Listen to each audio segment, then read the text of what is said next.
Oh, hi. Hello. How you doing? My name is Waldo, and I'm here to feel the politics with you. How are you today? I am doing great. Thank you. Hi. It's Saturday. It's morning. It's nice and cloudy outside, just the way I like it. I love the place I live. It's fantastic. It's always cloudy, especially during the winter, and that's great. I love it. Don't want any more of that gross, disgusting sun burning my flesh. It's a bad time. So, what is happening today? Today, we are going to watch the very fun, very interesting, very weird Mamdani meeting aftermath with Trump. It's a very weird thing. Mr. Mamdani met with Trump, and it's weird. And there are lots of things to be said about it. And if you haven't seen it yet, you should watch it with me. We're just going to watch. It's like a 20, or how long is it? It's like a 20, 30 minute thing. Yeah, it's like a 30 minute video, but we'll be stopping and analyzing and psychoanalyzing both of these people.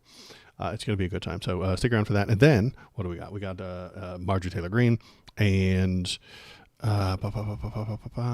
Khashoggi, and then maybe some video games if we run out of stuff to talk about. So we'll jump back into the old 8-bit UFO 50 if we run out of stuff to talk about. So that is the plan for today. Hop in the chat. Tell me what you're thinking. Tell me what you're feeling.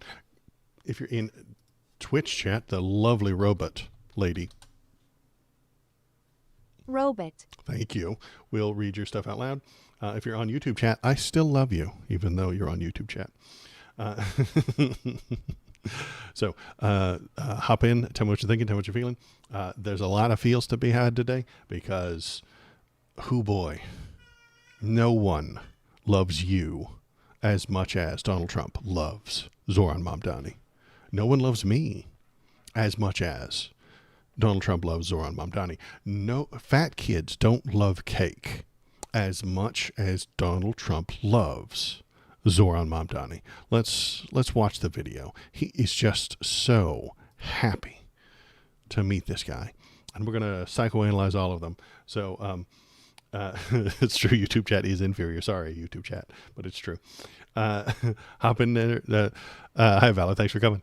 We're gonna watch Johnny meet his best friend. He's got a new BFF, and it's wild. It's weird. It's so strange, and no one expected this to happen.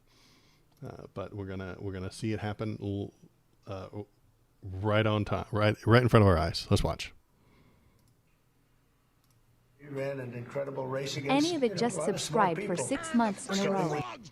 Thank Oh you my for God. subscribing at Any of it for 6 months. Any of it, you turned another Thank frog you for gay. the 6 long months of subscribing Any of it. You are quite adept at turning frogs gay. It is a talent. It is a skill. Not everyone can turn as many frogs gay as you have, and you should be proud of that. You should be telling everyone you can. You should be putting it on your job what's those things called? Resumes. You should be telling your friends and family about it. You should tell your mother that you have personally turned 6 frogs gay. It's something to be proud of, and I'm proud of you. Keep it up. Thanks, any of it. I appreciate it. We're gonna watch Donald meet his new best friend. Going for my black belt. Yeah. Let's see. Go. with the early primaries against some very tough people, very smart people, and he beat them easily, and I congratulated him. And we talked about some things in very strong common, like housing and getting housing built, and food and prices, and the price of oil is coming way down. Anything I do is going to be good for New York. If I can get prices down, it's good for New York. And we've got them down, way down from last year. We have, as you know, I've been saying to a lot of people, Walmart said that Thanksgiving this year is exactly 25% less than last year. So that's good for. It's also got 25% less food in it. Man, he doesn't understand these things. Donnie's really dumb. And so when Walmart told him, hey, our price went down by 25%, the part they didn't say out loud was, we also put 25% less into the product. New York, good for everybody. But I just want to congratulate. I think you're going to have, hopefully, a really great mayor. The better he does, the happier I am. A great mayor. There's no difference in party. There's no difference in anything. And we're going to be There's no difference in anything. All it took was one socialist to turn Donnie around.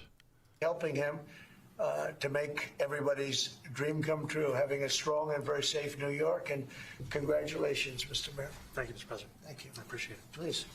I appreciated the meeting with the president, and as he said, it was a productive meeting focused on a place of shared admiration and love, which is New York City, and the need to deliver affordability to New Yorkers, the 8.5 million people who call our city their home, who are struggling to afford life in the most expensive city in the United States of America. We spoke about rent, we spoke about groceries, we spoke about utilities, we spoke about... That's because Donald has been pretending to be a populist for a very long time. That has been his entire game, pretend populist.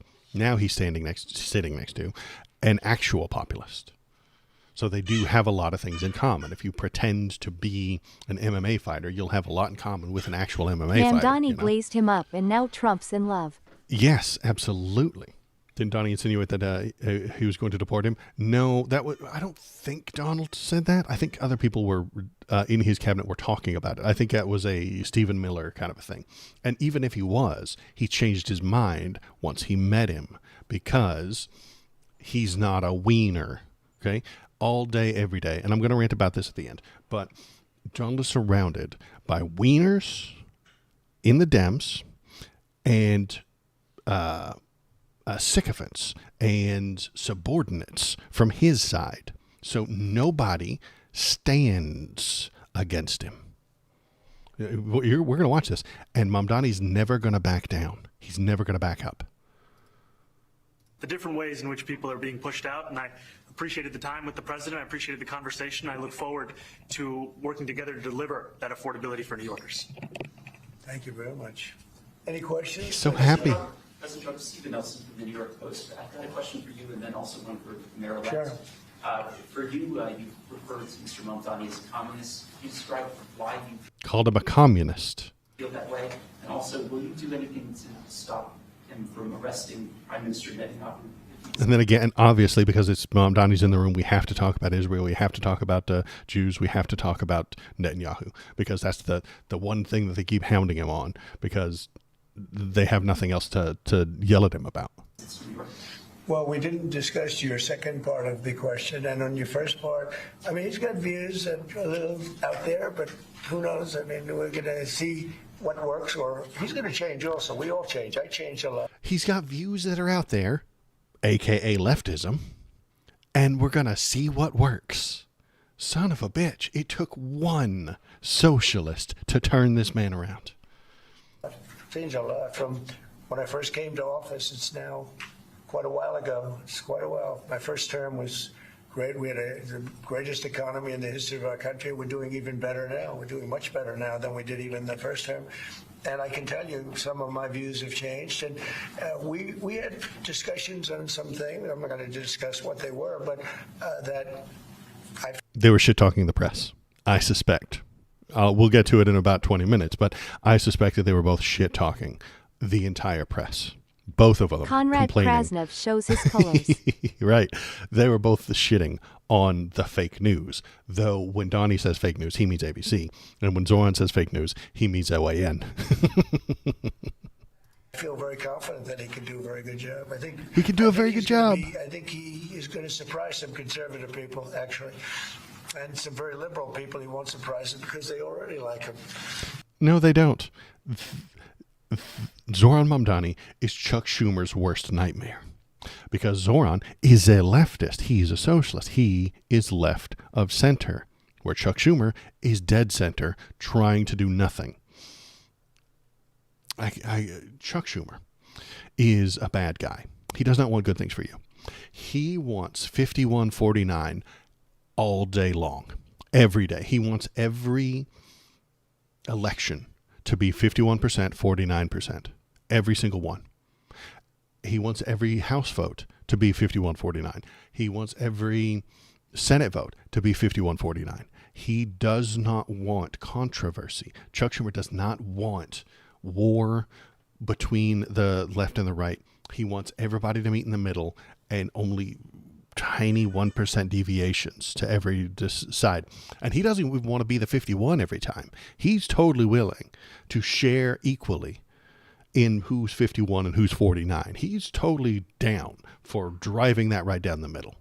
We get 51 this time, you get 51 next time. We get 51 this time, you get 51 next time. He's totally down for that because that makes stability.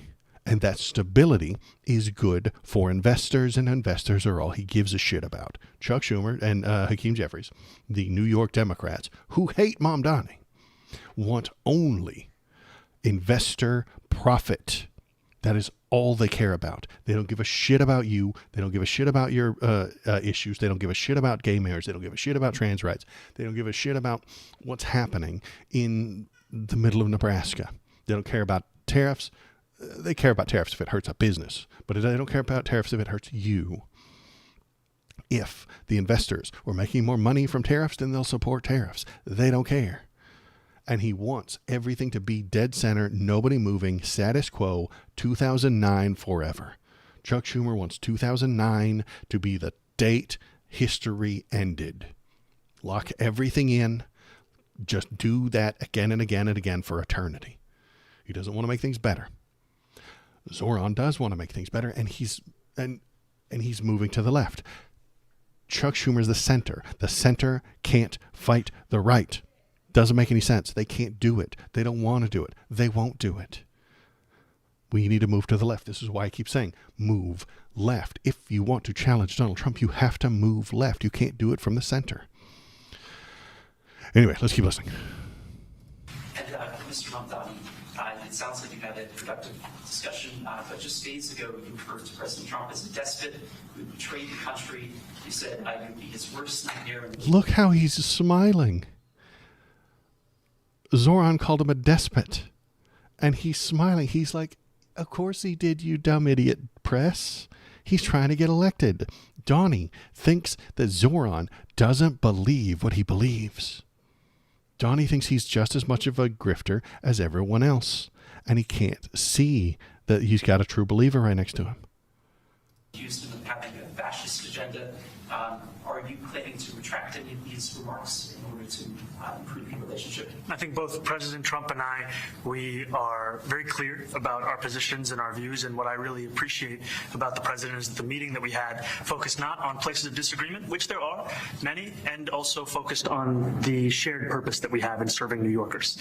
See how he didn't back down? He didn't say, no, he's not a fascist. He didn't say, oops, I said that to get something else. He didn't address it at all. He judo flipped that reporter. And frankly, that is something that could transform the lives of the 8.5 million people who are currently struggling under a cost of living crisis, with 1 in 4 living in poverty. And the meeting came back again and again to what it could. And then he turns it back to populism. Johnny is a fake populist, so he loves it when you turn it back to populism. Look like to lift those New Yorkers out of struggle and start to deliver them a city that they could do more than just struggle to afford it, but actually start to live in it. And I've been called much worse than a despot, so it's not that insulting. He's fine. It's cool. You get to call him whatever you want as long as you stand the fuck up and man up and say it to his face. He doesn't like wieners. The Dems usually are wieners. They're wimps. They back down immediately. Maybe I think he'll change his mind after we get to working together. Yes, please. Donnie loves strong men. Be a strong man. God damn it. I would like to ask you a question about the Middle East regarding you said that Hezbollah in Lebanon is not in a good position. And Lebanon now is the final unresolved after Gaza and Syria. Given your assessment, like what do you say for the Lebanese today is the independent state in Lebanon? And what is your next move to push toward disarmament? Sure. Well, we are pushing for total disarmament of Hamas and, frankly, everybody else. And we actually have peace in the Middle East. As you know, the King of Saudi Arabia just left. We do not have peace in the Middle East. He's absolutely out of his mind. Israel killed 20 people yesterday or something. Yesterday, we had some great meetings, and he's made a contribution toward the United States of more than $1 trillion. We have now over $20 trillion coming in. No, we don't. No That's country's insane. ever had anything like that, not even No close. country has it now. We go to $2 Again, when he talks about the economy, he talks about imaginary money because nobody cares and it doesn't matter. trillion or 1 trillion, it's a lot. We have 20 or 21 trillion dollars. I think that Hezbollah has been a problem, and Lebanon, big problem. We're working with Lebanon. We're working with everybody in the Middle East. That's another thing I think we have in common. We want to see peace in the Middle East, and we actually have now for the first time peace. See how he reaches out to Zoran is like, hey, this is what we want. He's reaching out to his friend. He's bringing his buddy back into the conversation to be on his side. In the Middle East after 3,000 years, and now we're going to refine it, and I think you're going to see some very positive things happen. What is the potential to invite the Lebanese president? Oh, sure. Oh, I would do that, absolutely. And if the mayor would like to be here for that meeting, because I know he feels very strongly. He's inviting him to meetings with the heads of Middle Eastern states. Good Lord. He loves him. They are now best friends. I think you feel very, very strongly about peace in the Middle East. I think it's... We desperately want it, and that's something that I shared with the president, that when I spoke to New Yorkers who had voted for the president last November on Hillside Avenue in Fordham. Buttering him up. I'm talking to New Yorkers who voted for Donald Trump. He's playing Trump like a fucking fiddle. Road. I asked them why. I heard again and again two major reasons. One was that they wanted an end to forever wars. They wanted an end to the taxpayer dollars we had funding violations of human rights, and they wanted to address the cost of living crisis. And I appreciated the chance to discuss both of those things. He said a lot of my voters actually voted for him, and I'm okay with that. See how it plays right into his brain state, his narcissism. Zoran is feeding the narcissism and then bending it towards actual populism. This is brilliant. He's a bullfighter, is what he is. He's a matador, and this is the fucking stupid, smelly, stinky, shit-covered animal that he is directing. I'll do that. I'll sign it. Give it to me. I'll sign it in a minute. That's pretty good. Mr. President. Yeah, You threatened to send federal troops to New York City. You both have differences when it comes to ICE agents in New York City. Mr. Mamdani called ICE a rogue government entity. I wonder how you It is a rogue government entity. on both of those issues. Well, I think we're going to work them out, and I think that if we have known murderers and known drug dealers and some very bad people, we want to get them out. And the mayor wants to have peace. We discussed this at great length, actually, maybe more than anything else. He wants to have a safe New York. Ultimately, a safe New York is going to be a great New York. If it's not safe, no matter how well we do with pricing and with anything else, we can talk about anything you want. If you don't have safe streets, it's not going to be a success. So we're going to work together. We're going to make sure that if there are horrible people there, we want to get them out. I think he wants to get them out maybe more than I do. So we'll work together. We discussed it at great length. Yes, please. Yeah, two questions, if I may. One for you, Mr. President, from BBC in a second. But first of all, for the mayor-elect. You're both from different parts of the political spectrum. You're both populists, though. And I just wondered to what extent... See, even this reporter knows that you're both populists. Well, not quite. Donnie's a fake populist, but... the president's campaign style, his techniques, his social media use inspired any part of your campaign? Well, I actually told the president that, so much of the focus of our campaign has been on the cost of living crisis. And when we asked those New Yorkers who had voted for the president, when we saw an increase in his numbers in New York City, that came back to the same issue: cost of living, cost of living, cost of living. And they spoke about the cost of groceries, the cost of rent, the cost of Con Ed, the cost of childcare. And too often politicians are looking to lecture to New Yorkers what they should care about as opposed to listen. And when we spoke to those voters who voted for President Trump, we heard them speak about cost of living.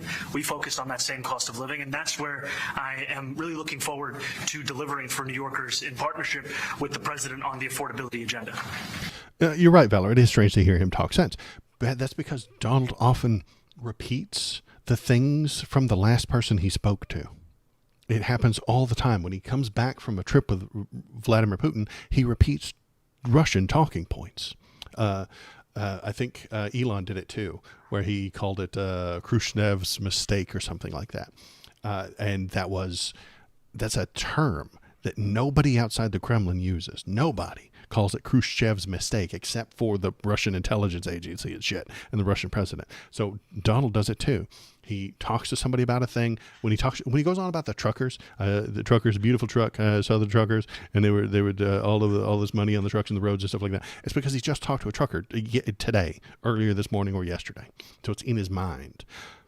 Zoran knows this, and so he talks sense to the man, and then he comes out and starts talking sense. I'm telling you, Donald Trump is a parrot. He is a gray macaw. He just repeats what he has been taught to say.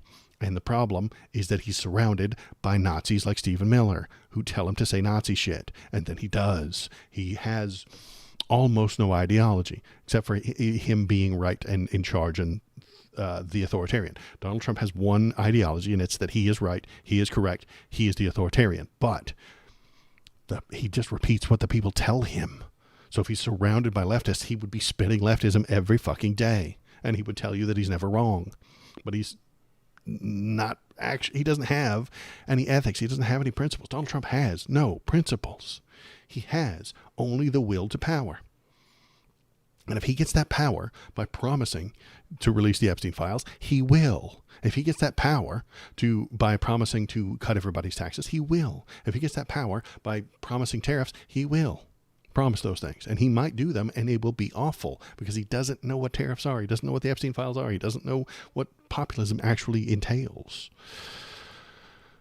He's like a blank slate, a parrot who doesn't know that he's doing a cat call. If you whistle at a lady walking down the street, that's rude and disrespectful.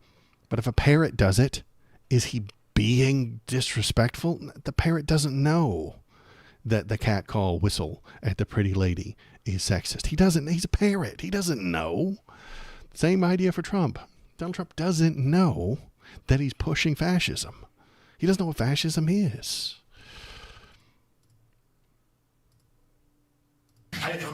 And I think we have to work a little bit. We talked about Con Edison. We have to work a little bit on getting the prices because, we've gotten fuel prices way down, but it hasn't shown up in Con Edison. Now, why does he keep saying fuel prices are down? Is it true? No. The people around him are telling him prices are down. And so he goes on TV and says it because they tell him it's true. And we're going to have to talk to them. If we're sending them fuel at a much lower price than it was a year ago, which is true, we have to get Con Edison to start lowering the rates. Absolutely. And it just absolutely. Look at him. He's playing this guy like a fiddle. It's amazing. I love it. You told me you were pushing ahead with your plans to sue BBC for up to $5 billion. You're going to speak to Prime Minister Starmer as well. Is there any progress or any updates on those issues? Well, we get along very well with the Prime Minister. We made a deal with UK. I like him. He's a fine person. And, I think they have some big energy problems. They've got windmills all over the place. They're going to have to start using other... The man hates windmills. I'm sorry. I was wrong. Okay, listen, everybody. I'm sorry. I apologize. I told you that Donald Trump doesn't have any principles, and I was wrong. He has one. The man hates windmills. He fucking hates windmills. He does. He just hates them so much. The methods, because their energy is out of control. Talking about in the UK, it's out of control. And he's got that problem. He's got a big immigration problem, as you know, and he's got a big energy problem. And we talk about it. He's a good man. Prime Minister's a good man. You had a chance to speak this week. I haven't spoken this week. Have you spoken to President Zelensky or do you intend to? Who? President Zelensky about your plan? I've spoken with their people. We have a plan. It's horrible. Mamdani just hasn't talked to them about turbines yet. I know, right? He just needs to convince it. But Donnie's probably been hearing about the windmills from the oil lobby for years, so it's really sunk in there. They've repeated it over and over again. Windmills, windmills, windmills, windmills, windmills bad, windmills bad. Windmills killed his dad. Windmills cause ear cancer. It's like a whole thing. And Mamdani, if given enough time, I think Mamdani could turn him around and get him on board for windmills. I really think he could. What's happening? It's a war that should have never happened. It would have never happened if I was Again, president. we're talking about fucking Ukraine. It's a he says the same thing over and over again. Never would happen. It's nonsense. It's insane. It's a shame, and I thought they should have acted quicker. But it's a cold winter, and a lot of the you talk about utilities, but a lot of the big energy-producing plants have been under attack. To put it mildly, to put it nicely, we have. It's a war, Donnie. That's what happens. Mamdani for presidential therapist. Right? Good plan. It really is. It's so sad. So many people. Last month they lost 25,000 soldiers. It's a war, Donnie. That's what happens. This is something we haven't seen anything like this since the Second World War. And they're averaging 6,000 or 7,000 a week between the two of them, dead soldiers. And it goes on, and I think they're getting reasonably close. But I don't want to predict. I would have said that would have been one of my early ones. I did 8 peace deals of countries, including India, Pakistan. Nope. You could even go. In fact, they're coming here in a week or two. Go to the Congo and Rwanda. That was 10 million people dead, and we worked something out on that. That sounds unlikely. And the one I thought would have been for me, because I have a very good relationship with President Putin, I thought that would have been maybe quicker, but it does take 2 to tango. He loves Putin. Oh, I can turn them off. Sorry, they are kind of sucking. He loves Putin. He loves strong men. And now you just see all the death. And, it doesn't affect us other than the fact that we don't want to see all those people that really is on the other side of the ocean. It's a war that should have never happened. It did happen. I blame the person also sitting right behind this desk. This is a war that should have never happened, and it wouldn't have happened if I were president. But we're trying to save a lot of lives. They're losing 25,000 lives over the last short period of time. That's Ukrainian and Russian. And it's a shame. What happens I want to ask the mayor-elect about a House resolution just passed overwhelmingly to condemn socialism, including... Yeah, if you didn't see this, we'll talk about this here in a few minutes. The Democrats, some of them, voted to condemn socialism as Mamdani comes to town. We'll talk about that in a minute. But he's kicking Donnie's ass. He's doing such a good job. And then most of the Democrats, as I told you, this is Chuck Schumer's worst nightmare, hate him because they don't want to move left. They don't want to do good things. They don't want to make your life better. They want to be 51-49 all the time. With 86 Democrats, all of House Dem leadership and the minority leader. Let's just talk about it now. These are the Democrats who, dozens of Democrats voted to condemn socialism on Friday ahead of the meeting between President Donald Trump and New York City Mayor-elect Zohran Mamdani. Mamdani was asked about the resolution during a news conference with Trump. I have to be honest, he's going to say that. Why it matters. Mamdani became one of the most prominent Democratic socialists in the country after his victory in New York City mayoral race earlier this month. A landmark victory for the political left. These 81 people are not leftists. They're centrists. So they hate him. They don't want him fucking up their game.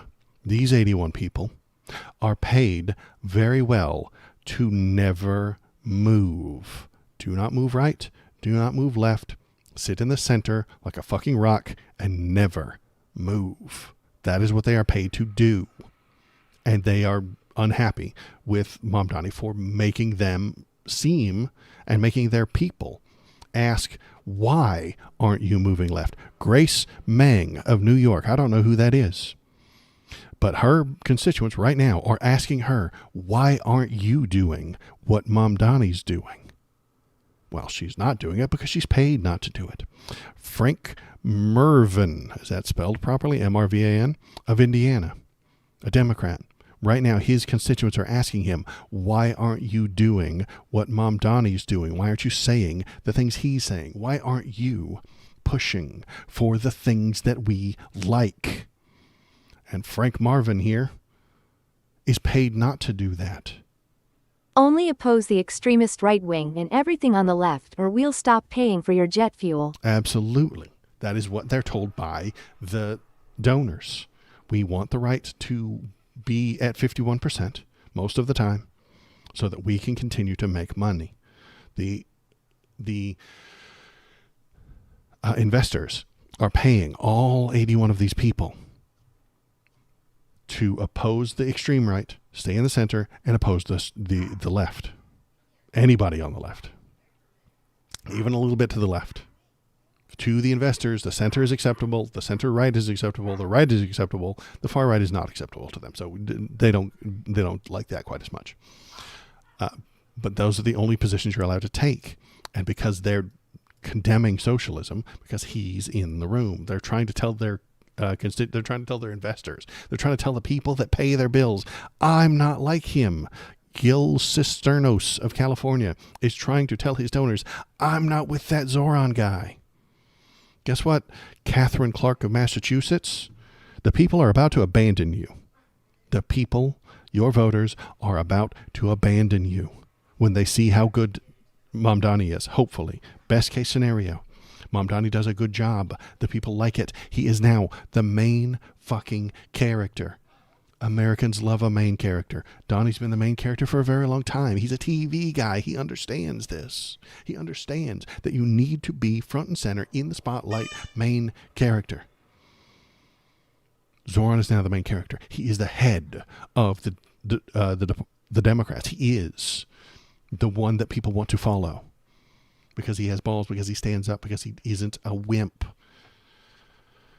And all of these people on this list are about to lose followers, about to lose all their money.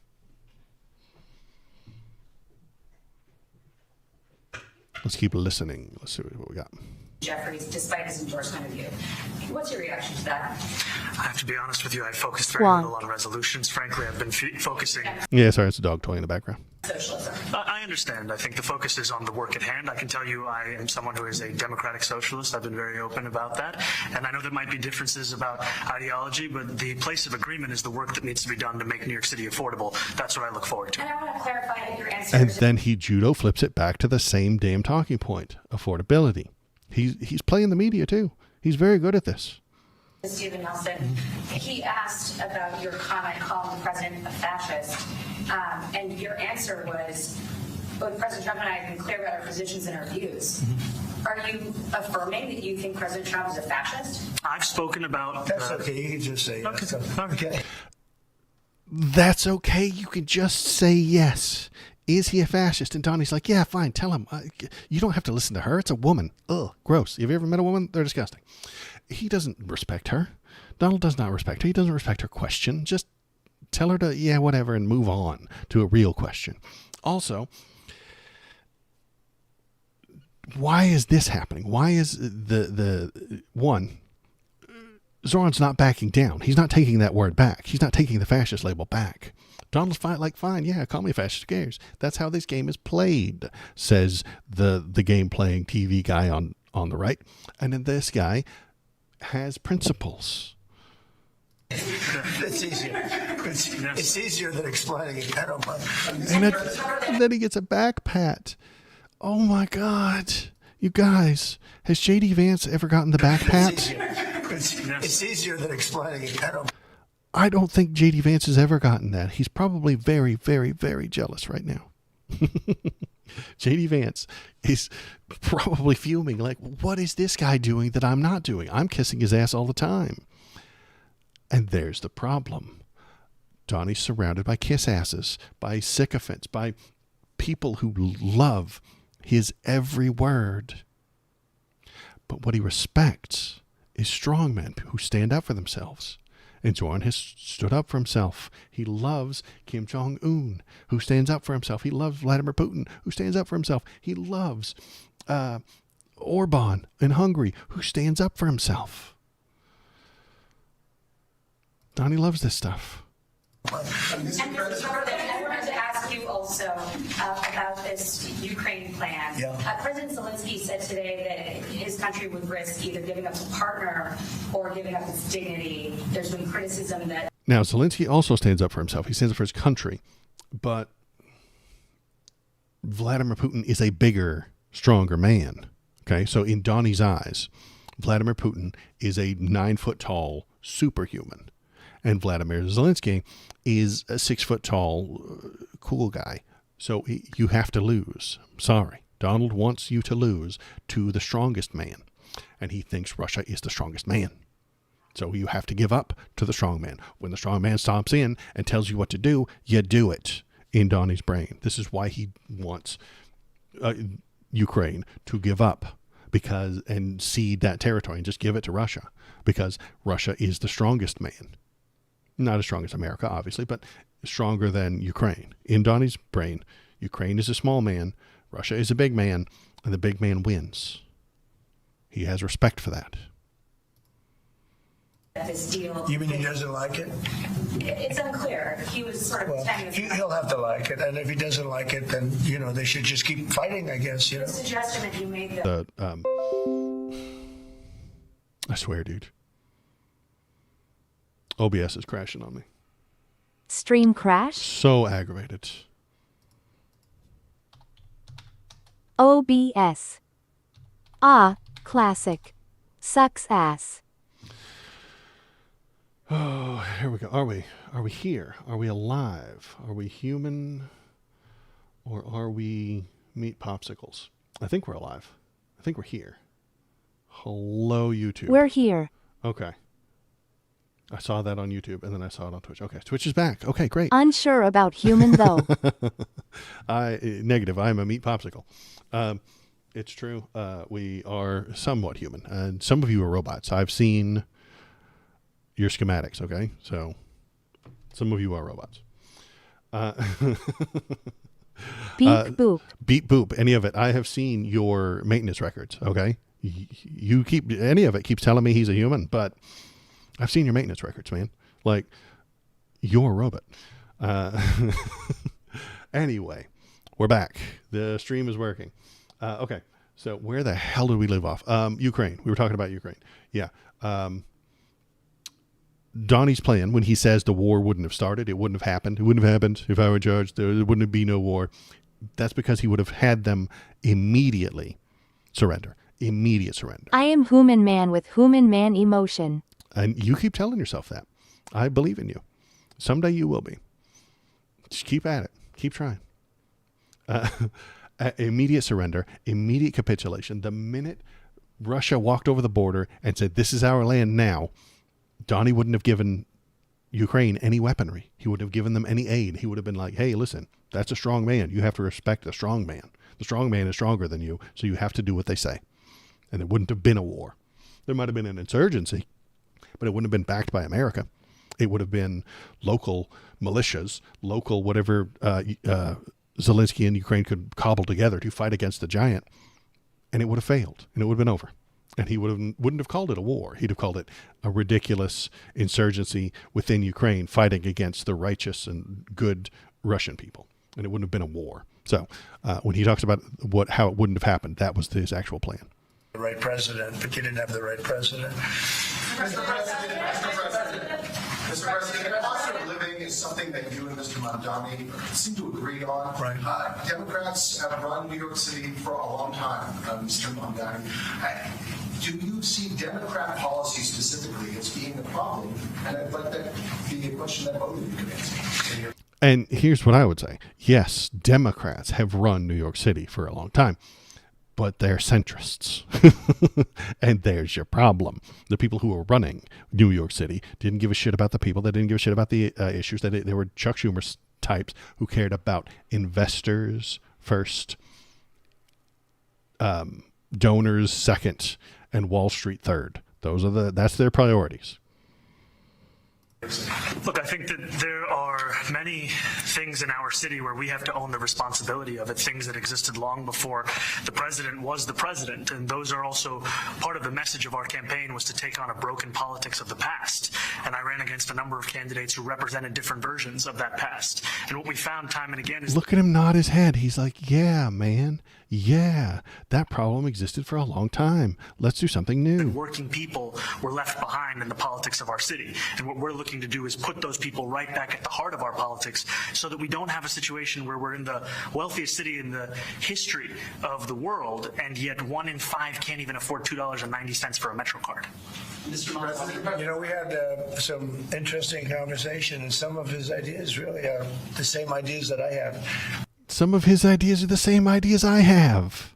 Because we have Mamdani, who's a populist, and Trump, who's a fake populist. But a big thing on cost, the new word is affordability. Another word is just groceries. It's sort of an old-fashioned word, but it's very accurate. And I don't understand how he got to this point. He's just never heard the word groceries before. Like, he just never thought about human beings buying food before because he's rich and has a chef who cooks for him and shit. I don't know. They're coming down. They're high. They're not coming both down. of us. We had the highest inflation in the history of our country the last 4 years under the Biden administration. Biden passed the Inflation Reduction Act and inflation started going down as it was intended to. And we're down now to a normal number. It's going to go even a little bit lower than that. Katie, do you have something? Mr. President, thank you so much. Mr. Mamdani often talks about New York City being covered by international law, that they will follow international law. He doesn't often talk about the U.S. Constitution. What is your response to that? Well, I don't know what you're referring to in terms of it could be covered by international law, local law. Similar ideas. Yeah, similar ideas. Thing would be good, so I'll try to make it happen. Thing would be good, so I'll say I'll try to make it happen. Yeah, exactly. They're fake populism. But it's covered by U.S. law. Are you referring to anything in particular? He just says that they're a city that endorses and enforces international law. Is that at odds with? No, I don't know. Would you want to? Do you want to respond? Yeah, I think what I've shared with the president is our desire to not only follow the laws of our own city, laws that protect New Yorkers, but also a desire for consistency in our politics across the board. And that's something that we've talked about and something that I know many New Yorkers want. We discussed ICE and New York City, and I spoke about how the laws that we have in New York City allow for New York City government to speak to the federal administration for about 170 serious crimes. The concerns that many New Yorkers have are around the enforcement of immigration laws on New Yorkers across the 5 boroughs, and most recently we're talking about a mother and her 2 children, how this has very little to do with what that is. What we did See how he's not backing down? is we discussed crime. We discussed crime. Per se, we discuss crime, and he doesn't want to see crime, and I don't want to see crime, and I have very little doubt that we're not going to get along on that issue. He wants to, and he said some things that were very interesting as to housing construction, and he wants to see houses go up. He wants to see a lot of houses created, a lot of apartments built, etc. Houses. We actually, people would be shocked, but I want to see the same thing. He wants to see houses being built. Good Lord. Build more housing. Zoran, please trick Donald Trump into giving New York money to build houses. It only took one socialist. And Donald is a completely different fucking person. I'm telling you, man, we just had to have tricked him. We just had to get intelligent Who is people. that man in the Oval Office chair? I don't know who that is, Valor. But he's talking about building houses. Now, the problem is that tomorrow, somebody with lots of money is going to get to talk to Donald Trump, somebody who owns lots of houses, and they're going to tell him that this is bad for their money. More houses means more availability, which means prices go down, which is why we don't build the houses. The people who own the houses want more money for the houses that they own.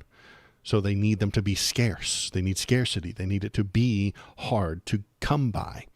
If there are only a few houses, they're way more valuable.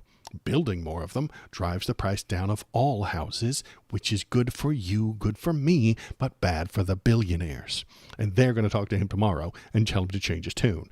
Again, because he is a parrot who just repeats the thing that he heard last.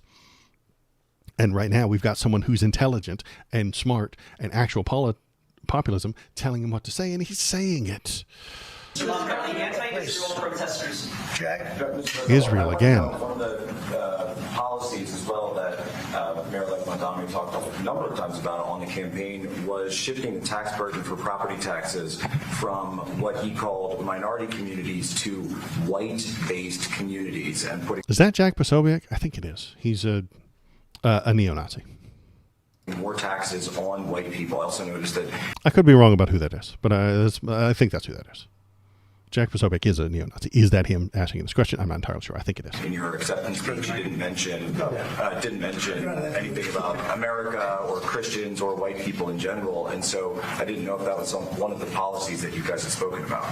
We focused on affordability. We focused on the cost of living crisis. What I will say is that I am very much interested in property tax reform, because what we see right now in New York City is a system that is so inequitable that it can't even stand up in court. And the president and I spoke about the importance of not only building more housing, but also making sure that regulation of housing is something that is manageable to actually get through, and not the cause of yet another weight that we see in our city. You're continuing this idea of race-based property taxes. No, to be very race-based property taxes. That's what Jack Posobiec is worried about. Yeah. Thanks, Malachi. Yeah, that is Jack Posobiec. He is a neo-Nazi, and he's not a good guy. But Trump embracing Mamdani is the most clever thing he's done. Trump loves strong men. He does. I'm going to switch back to my my start screen right now. Look at this photo.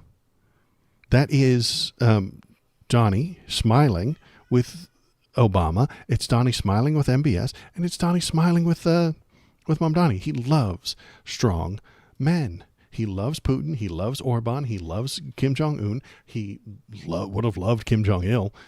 He really does love strong men. He does. It's his jam, man. And so you need strong men to talk to him and convince him to do good things. But he's not. He's surrounded by sycophants like Stephen Miller who are evil and telling him things, and wieners like Chuck Schumer who can't do anything because they're paid not to do anything. So race-based taxes is what Jack Posobiec heard when he hears Mamdani's message. Very clear. No, the use of the term was a description of neighborhoods, not a description of intent. So you intend to tax the whiter neighborhoods more? No, we intend to create a fair property tax system because we want a New York City that is not only fair and equitable, but also one that every New Yorker can afford. And he dismantled him. He judo flipped him. He kicked his ass. Mamdani, slam dunks, Jack Posobiec. Because he's great. He's good at this job. Man, he should be in charge of the Democrat Party. He should. And if he's not after his stint as mayor, that would be a severe mistake. I want him to replace all the Democrats with people like him. That would be fantastic. We'd all be better off. Please, go ahead. Mr. Mamdani, anti-Israel protesters just targeted a synagogue in New York. Israel, again. I'm concerned about Jewish New Yorkers feeling welcome and safe in the city. And President Trump, you threatened to cut off federal funding to New York City. What policies would prompt you to do that? Would that be city-run grocery stores? Would it be something else? Well, I think if we didn't get along, whether it's cut off or just make it a little bit difficult or not give as much, we want to see, I use the term, we don't want good money going after bad. And we don't want that to happen. I don't think that's going to happen. I did say, subject to what policies are being set. We had a meeting today. Donnie's backing Mamdani up. and Trump will lead the working class proletariat. Yeah, kind of. Chocolate Labubu from Dubai, you're right. That Mamdani's doing populism and Trump's doing fake populism. And he backed up there. Donnie backed down from not sending any money to New York City. He just backed down on it. That actually surprised me. He wants to see no crime. He wants to see housing being built. He wants to see rents coming down, all things that I agree with. Now, why does Donald think that the Dems want to see crime? Mamdani wants to see no crime. That's because he's surrounded by right-wing ghouls, right-wing monsters who tell him every day that Democrats want more crime. It's insane. It doesn't make any sense. No Democrats out there asking for more crime. But he's surrounded by pieces of shit, like Stephen Miller, who tell him that Democrats want crime. They want the great replacement theory. They want all of these South Americans to come into America and vote for them. It's not happening. It's not a true thing that's actually going on, but he tells them. And Donnie doesn't know anything. Donnie doesn't know that that's insane and bullshit. So he continues to repeat it over and over again. They told me he wanted crime, and he says they don't want crime. I know, exactly.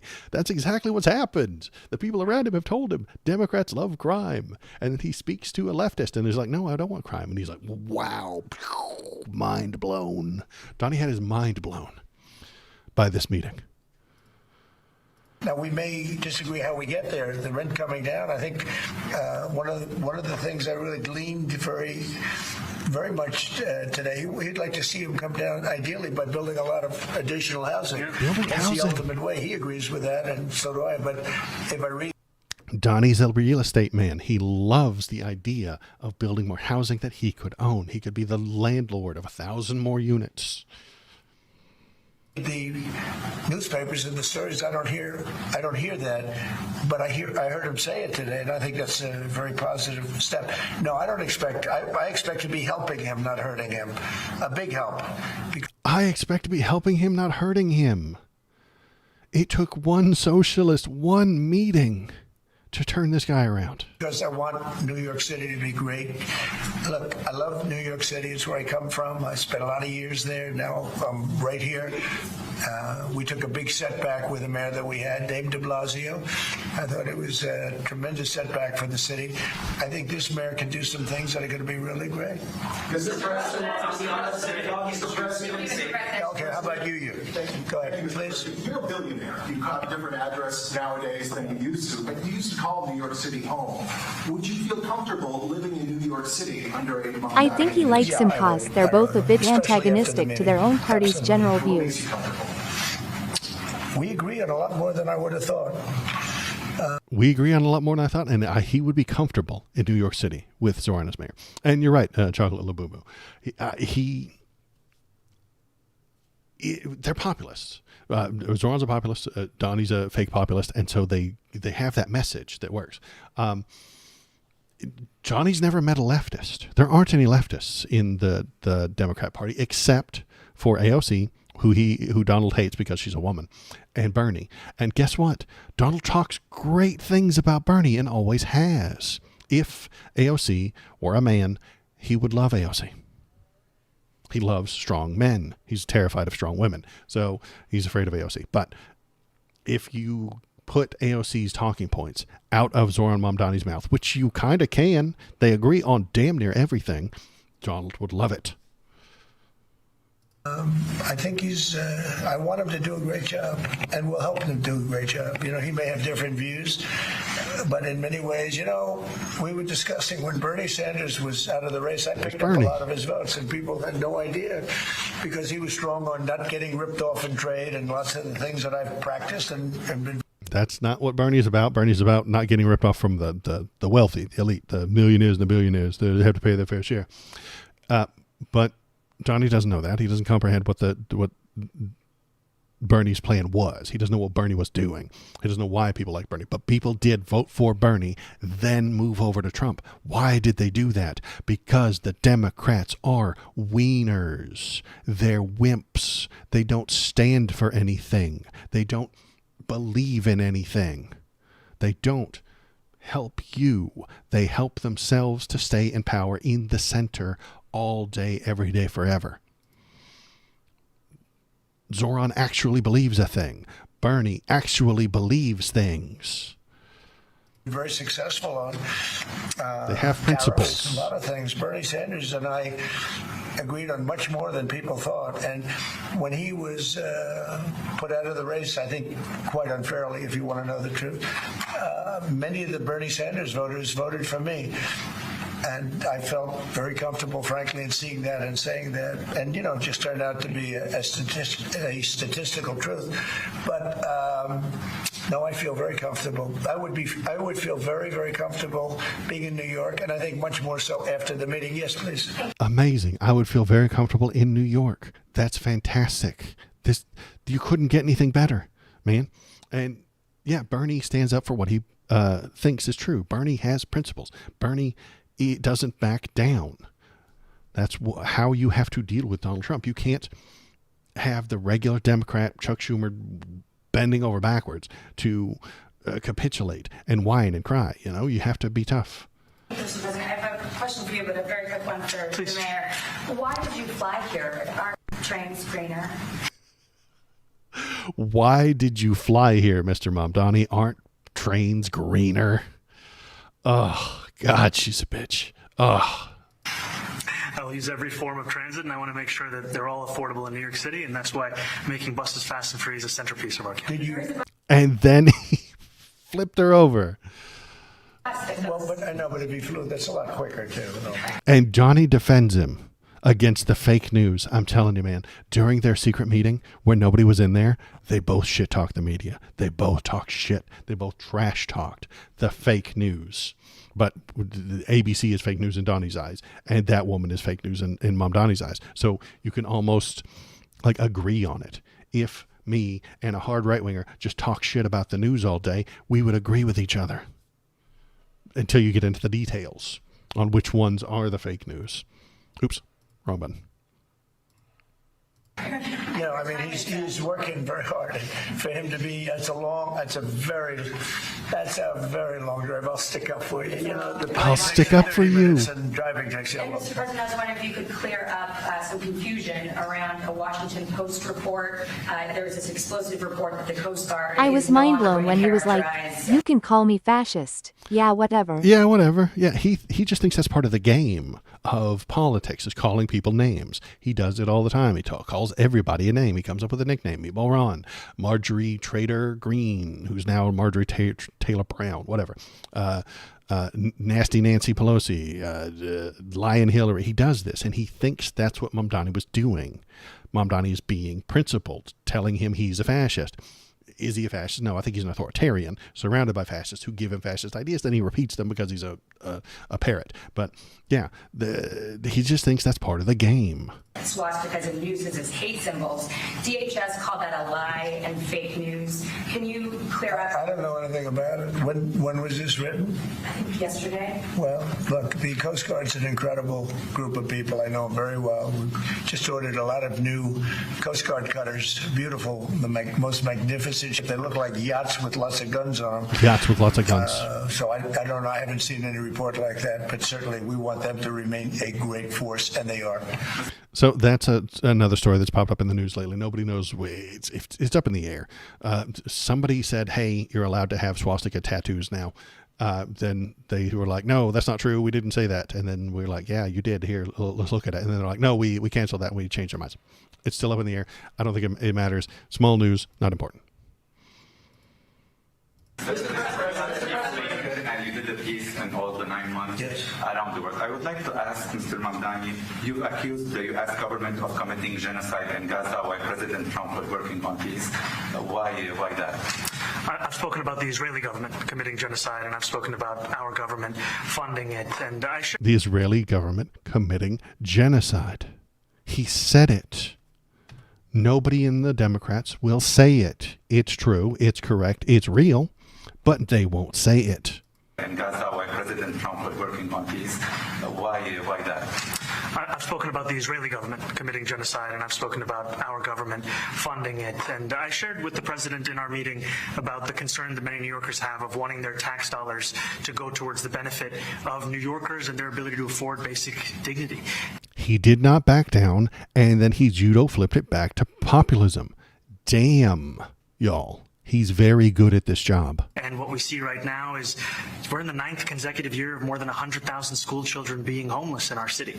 And there's a desperate need not only for the following of human rights, but also the following through on the promises we've made New Yorkers. And I appreciated the meeting we had and the work that we can do. Do you agree that President Trump didn't do a peace and work hard to make the peace? Because he worked hard to do the peace in the Middle East and everywhere. Do you agree with that? I appreciate all efforts towards peace, and I shared with President Trump that when I spoke to Trump voters on Hillside Avenue, including one of whom was a pharmacist that spoke about how President Trump's father actually went to that pharmacy not too glazing him right up. Did you hear that? He's like, I talked to a pharmacist who knew Trump's dad. Far from Jamaica Estates, that people were tired of seeing our tax dollars fund endless wars. And I also believe that we have to follow through on the international human rights. And I know that still today those are being violated, and that continues to be work that has to be done no matter where we're speaking of. He knows what Trump likes to hear and using it to his advantage. Absolutely. Thank you, Mr. President. Do you view the mayor-elect as the true leader of the Democrat Party? And do you Now, is the question was, do you see Mr. Zoran as the leader of the Democrat Party? And the answer is probably going to be no, but he needs to be. He needs to be. We need him to be. You think if you were to lead executives, have to follow his lead? And do you see that smile? Why did we get this smile at this question? The Democrat Party. And do you think if you were... Why does he smile there? Because Johnny hates the people in charge of the Democrat Party right now. He despises Chuck Schumer because Chuck Schumer is a wimp. He's a wiener. He's a doormat. He is a limp dick. He really, really, really is. And he does whatever he can to just keep the status quo. Don't move. Don't do anything crazy. Don't rock the boat. Don't make the world a better place for the people. Just keep going with whatever gets the investors the most money, whatever gets the donors to give you more cash. And that's being completely still. Johnny loves him so much. He loves him. Nobody loves me as much as Donald Trump loves Zoran. Nobody loves you probably as much as Donald loves Zoran. Fat kids don't love cake as much as Donnie loves Zoran. It's insane because he loves He's strong glazing men. him more than J.D. Vance. Even his own sons probably. He loves his own sons are probably less stand up to Donald Trump than Zoran is. Nobody stands up to him. And when they do, he loves them for it. Chuck Schumer does not stand up to Donald Trump. He says mean, complicated sentences that are ethereal about the long night ahead of us. He uses very beautiful prose to talk shit about him, but Donnie doesn't care. He wants you to stand up and argue with him and be serious. But that would make Chuck Schumer lose donors, lose money, lose campaign dollars. So he won't do it because that's all that matters to him. To lead executives, have to follow his lead. Well, look, I hope they have great leaders. This is a man that right now I think is focused in New York City. I hope they have great leaders, he says with a fucking grin. He knows who their leaders are, and they suck, and he knows that he can kick their asses. I really think he has a chance to do a great job. We're going to help him, but I really think he has a chance to do a great job. But I'll let you answer that. You consider yourself the leader of the Democrats. I think it's more appropriate. Another back pat. J.D. Vance has never gotten that. J.D. Vance is so jelly right now, you guys. For him? I consider myself the next mayor of New York City, and I keep my horizons firmly on New York City, and I appreciate the meeting with the president, which focused again on the 5 boroughs and whether New Yorkers could afford to live there. Judo flip back to populism every time. J.D. who? J.D. who? I don't know. Never heard of him. Being the mayor of New York City is a big deal. Absolutely. I always said, one of the things I would love to be someday is the mayor of New York City. Being the mayor of New York, and especially now, because I think you're at really a turning point, one way or the other. It could go great, or it can go in a different direction. And I think you really have a chance to make it great. Mr. President, you say you love New York City. Mr. Mamdani, does New York City love President Trump? New York City loves a future that is affordable, and I can tell you that there were more New Yorkers who voted for President Trump in the most recent presidential election because of that focus on cost of living, and I'm looking forward to working together to deliver on that affordability agenda. Don't back down, judo flip back to populism every time. I know that it stands out a lot when we are seeing it over and over and over again. It gets a bit repetitive, but normal human beings, not you, not me, not Bobo. Here, this is Bobo the baby bark boy. Say hello, Bobo. Say hi to the people. He's tired. He was. We had a big toy. We got a new little bouncy ball thing that talks and growls, and it flops around on the ground, and he loves it, and he goes nuts. And then he got to play with his chicken. You heard it honking in the background recently, and now he's getting tired. He usually takes a nap at about 11. There's a big yawn. About 11:30, somewhere like that. He takes a nap. So, Bobo, say hello to the people. Tell them you're sorry for being in the Epstein files. Bobo's in the Epstein files, guys. I'm sorry to let you know this. If you missed last stream, I wanted to get ahead of it. I wanted to get ahead in the news, but Bobo is in the Epstein files. He was the puppy. I knew it. Yeah, he was the puppy dog in the van that lured the children in. Now, he was also a child then. He was a minor, and he's not responsible for that. I mean, the pit bulls that are trained to fight, you don't blame the pit bull, right? That's not their fault. That's just how their owners are the ones to blame. So he was in the Epstein files and he was luring children into advance. And we rescued him from that, you know. And so that it's good that we rescued him from that. So he doesn't have to do that anymore. And he feels bad about it. So if you see his name pop up in the Epstein files, that's the explanation for it. I just wanted, you got to get ahead of these things. It's a PR thing. Why are you under my toes? He brought me a bone. I don't know if it's a dog thing. Like, we give him a snack, a little crunchy bone thing, and then he brings it to me. And I'm like, what are you doing? This is for you. I don't want it. I don't know if this is a dominance thing or a respect thing. I have no idea what it is, but he's a dog. And he brings them to me. And then he licks my toes, which is hard to stream when the dog's licking your toes. Anyway, what the hell were we talking about? Oh, yeah, politics. I got a lot of votes. One more. Go ahead. One or two more. Go ahead. Oh, and then he glazes Trump talking about all the votes he got. Man, you just play to his ego, and he will just give you the world.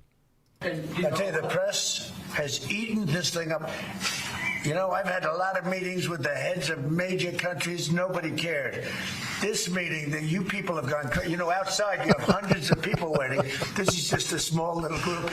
They talked shit about the press in their secret meeting. They did. They just talked shit about him. For some reason, the press has found this to be a very interesting meeting.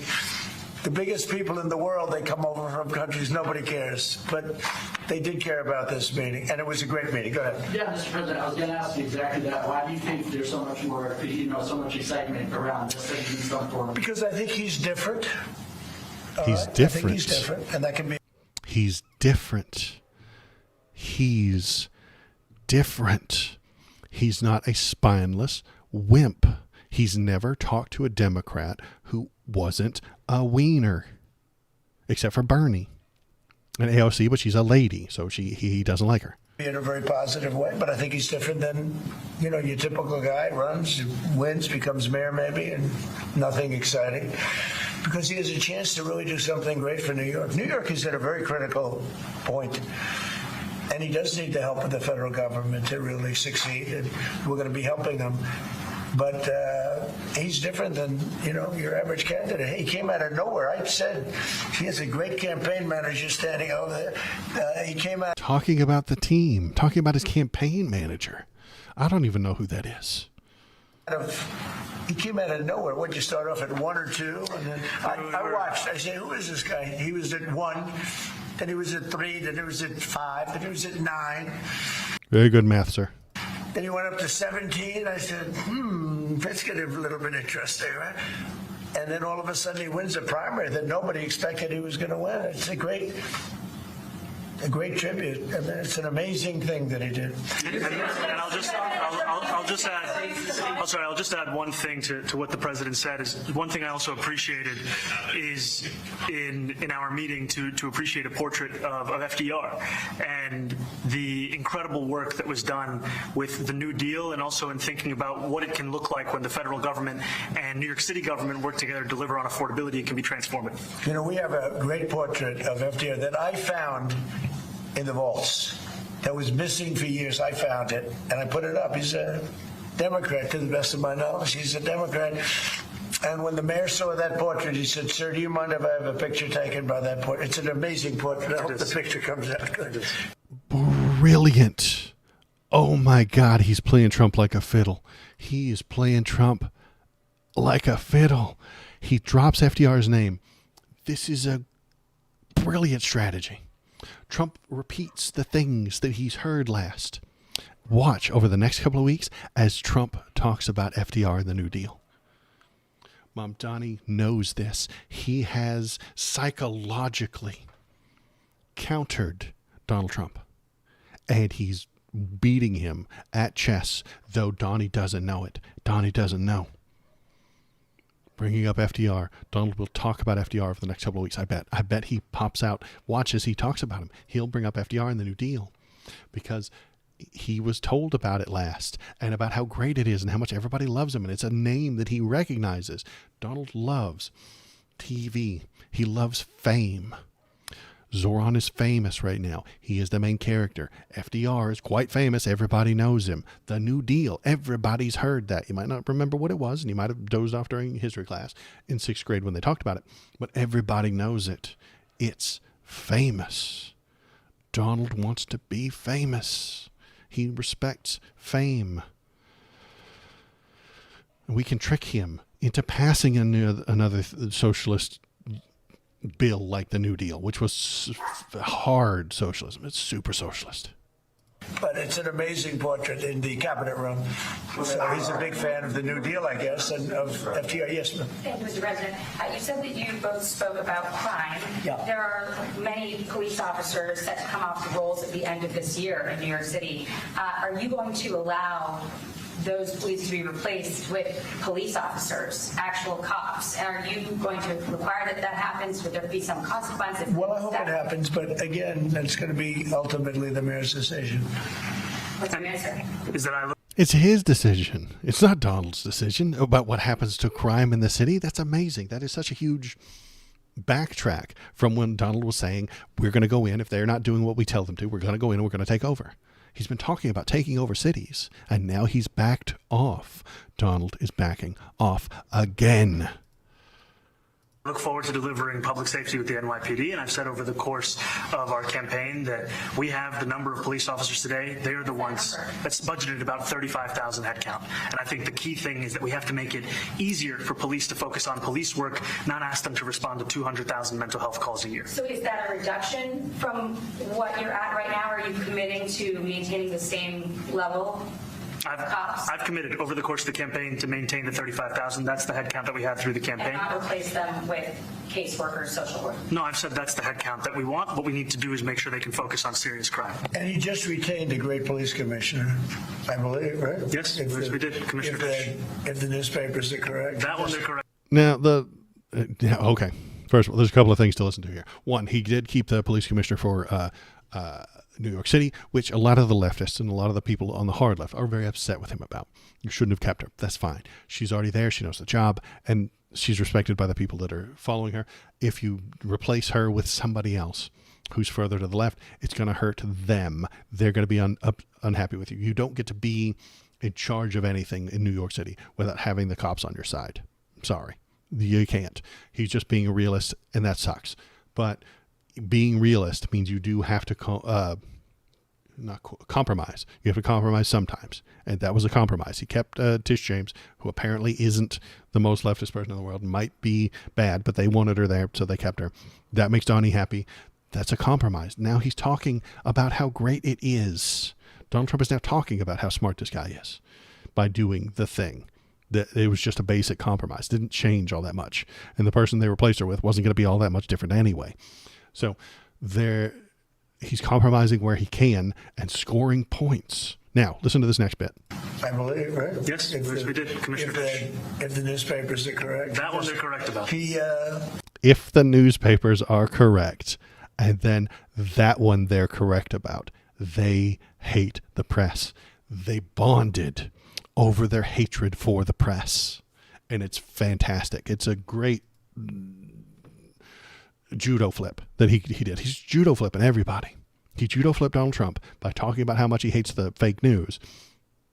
And the fake news he was talking about was OAN right-wing news sources. But Donnie didn't hear that. He heard ABC, NBC, all the people that he hates. You know, he tricked them into it. This is amazing. He retained, I think, somebody that is she's a good friend of some of the people in my family, of Ivanka, and they say she's really good, really competent, and he just retained her, so that's a good sign. Are there still topics that you're disagreeing on in the future, and do you think you'll have more meetings with us? There will be topics that we disagree on. I think we'll probably come to a conclusion, and ultimately he'll convince me or I'll convince him, He'll convince me or I'll convince him. He's never been that compliant with anyone ever. It's for the good of New York. Ultimately, it's for the good of New York. I don't care about affiliations or parties or anything else. I want to see... Oh, he's never been this compliant with anyone before. And he doesn't care about party. Why doesn't he care about party anymore? Because the Republicans are turning on him. They're abandoning him. They're going against him because of the promises that he made. So he makes promises to Republicans. He fails to live up to those promises. Then they yell at him, and he wants to be away from them. It's amazing. It's perfect timing. It really is.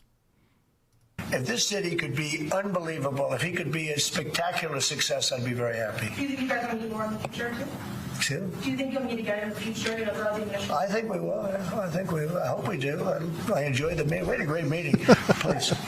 He's looking forward to it. Ali Stefanik has campaigned multiple times by calling Zoran Mamdani a jihadist. Do you think you're standing next to a jihadist right now in the Oval Office? No, I don't. But she's out there campaigning, and when you're campaigning, that's how the game is played. He's saying it. He's telling you. When you campaign, you just say things. Nobody needs them to be true. You don't have to believe them. You don't have to think they're correct. You just say shit. That's how you campaign in Donnie's brain. You know, you say things sometimes in a campaign. You say things in a campaign. She's a very capable person. They're not true. Nobody expects you to follow up on them. You just say shit. But you'd really have to ask her about that. But I don't particularly. I think I met with a man who's a very rational person. I met with a man who really wants to see New York be great again. And I can say again, because New York was great. You know, when I came down to Washington initially, when was New York great? I don't know what his time frame is. He's been in New York for a very long time. Was it the 70s when it was full of drugs and prostitution and Times Square was a very dangerous place? Or is it like the 90s when Times Square got turned into a M&M store? The city was so hot. It was doing great. We were having some telltale signs of problems. We had a mayor that was not doing a great job, but still, it was moving along. And it went bad. It really went, pretty bad. And I think it's been at lower points, but it went pretty bad. I think he can bring it back. Now, the question is, will he bring it back all the way? Will he bring it back greater than ever before, which is, I guarantee, that's his wish. I think he wants to make it greater than ever before. And if he can, we'll be out there cheering. I'll be cheering for him. Okay? I'll be cheering for him. Christ almighty. He's in love. Thank you very much, everybody. And then at the very last, they hit him one more time with Israel. We thank you for watching, and remember, okay. Stay updated. They cut it out again. It was like, what about Israel? And he's like, yeah, he said the same thing again.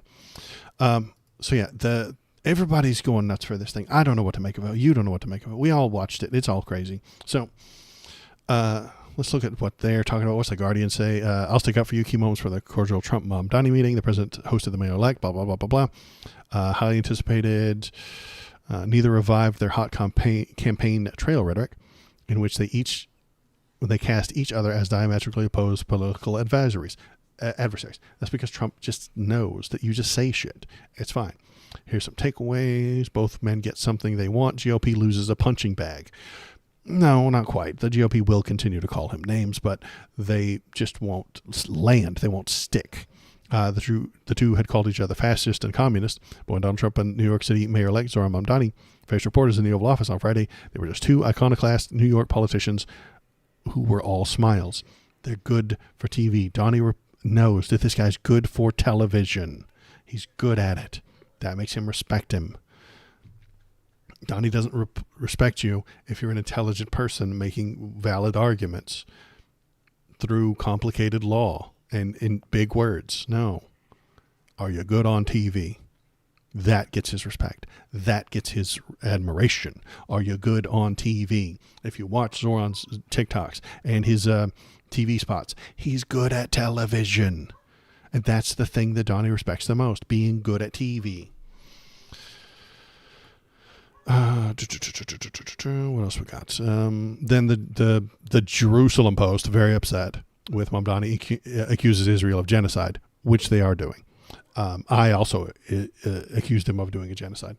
So they're very unhappy with that. Trump, a former New York resident, has labeled Mamdani 34 as a radical left lunatic, a communist, and a Jew hater. They're not talking about all the great things that happened here. They're not talking about the smile and the pat on the shoulder. They're talking about how much he hates him. So You got to be careful with who you're listening to and stuff like that. So we talked about the list of Democrats. So I'll rant for a minute.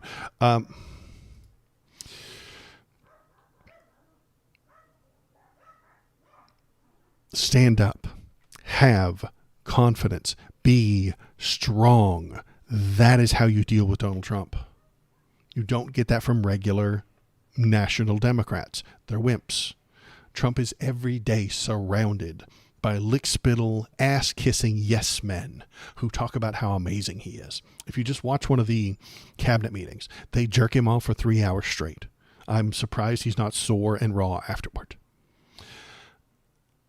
When he's not in a meeting with them, he's meeting with spineless, weak, malleable, wimpy Democrats who can't stand up for anything. They can't take a position until it's been thoroughly researched, focus group tested, and consultant approved. Chuck Schumer never says anything that hasn't gone through those steps. He cannot take a stand. He can't judo flip back to populism. He can't do it. He doesn't know how. He repeats the consultant approved talking points about kitchen table issues. He says it all the time. He doesn't know what it means. It doesn't mean anything. He has no principles. He wants his money. He wants to make the country good for the investors, for the people who are in charge, the people who are paying him to run again. Subordinates or wimps. That's what Trump sees every day. And we just watched him meet with someone with real principles, real ethics, actual spine. And Donald loved it. Subordinates don't have principles. They just agree with whatever nonsense Donald Trump says. And most of the things that he says is what he heard from the last person he talked to. And the wimps, like Chuck Schumer and Hakeem Jeffries, might have principles, but they don't stand up for them when challenged by Big Bad Donnie. They don't stand up for that. They hem and they haw, and they try to find a middle ground with civil rights and fascism. There's no middle ground between those two things. You're either for one or the other. You can't halfway meet in the middle with human rights and we hate these people for the color of their skin. You can't half-ass that. You can't meet in the middle for there. You have to say the fascism is unacceptable. You cannot take away people's rights for the way they were born. You can't do that. And we won't stand for it. You have to stand for something, or Donald Trump won't respect you. Trump sees Mamdani as an equal. Does he think that Chuck Schumer is his equal? No, he doesn't. Does he think that J.D. Vance is equal? No. He just sees them as a subordinate. J.D. Vance is on his side. Stephen Miller is on Trump's side. But they're not his equal. No. God, no. He sees Vladimir Putin as his equal, as a peer. He sees Viktor Orban as his equal, as a peer. And now he sees Zoran Mamdani as an equal and as a peer. He loves strong men. Be a strong man, and he will respect you. That is the only way to stop him. That is the only way to, and not even stop him, but that's the only way to appeal to him. If Zoran Mamdani were in charge of the Senate, we would get more good things. We would get more leftism passed, and Donald would approve of it. Because it's a strong man telling him this stuff. Because it's good for TV. Chuck Schumer's not good for TV. I'm sorry. He's not. He has a soft voice, and he's old, and he looks out of touch, and he says complicated things in roundabout ways that don't make sense. He doesn't judo flip into the populism quite well. He repeats talking points that have been approved to be maximally centrist.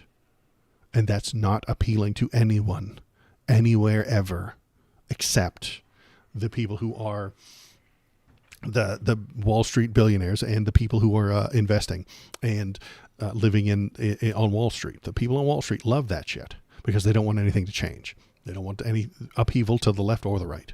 Centrists are dangerous. They can't beat the right. And so you have centrists losing and the right winning. And the next year the centrists will lose and then the right will win. And then the centrists will win, but nothing will change because they're centrists. They won't go anywhere. They won't push back to the left. The pendulum just hits the center and then bounces off and goes to the right. And then it hits the center, and it bounces off and goes to the right. And then it hits the center, and it bounces off and goes to the right. If you leave centrists to charge, it's the ratchet effect is what that's called. It never moves left. Mamdani can move us left. If you want to fight fascism, if you want to fight authoritarianism, if you want the right wing to lose, you need to back up leftists.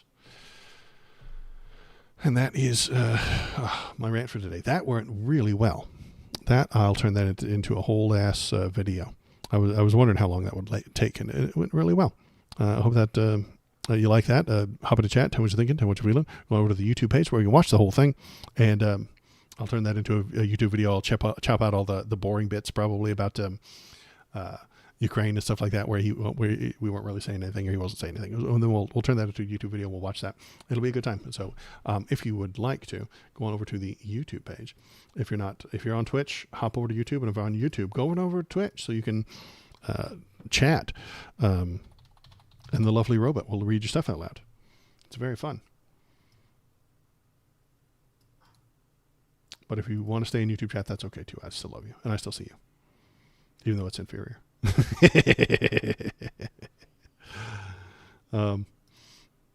So let's see. What else do we have to do today? What else do we got to talk about? Oh yeah, Maytag. Let's talk about Marjorie Taylor Greene. Let me get all my links arranged here. My stuff put in the right spot so that I can see it. There's my chat. There's my chat. There is my screen, and we're still okay. So we did have that OBS fail, but it seems to have recovered. We seem to be okay now. Okay.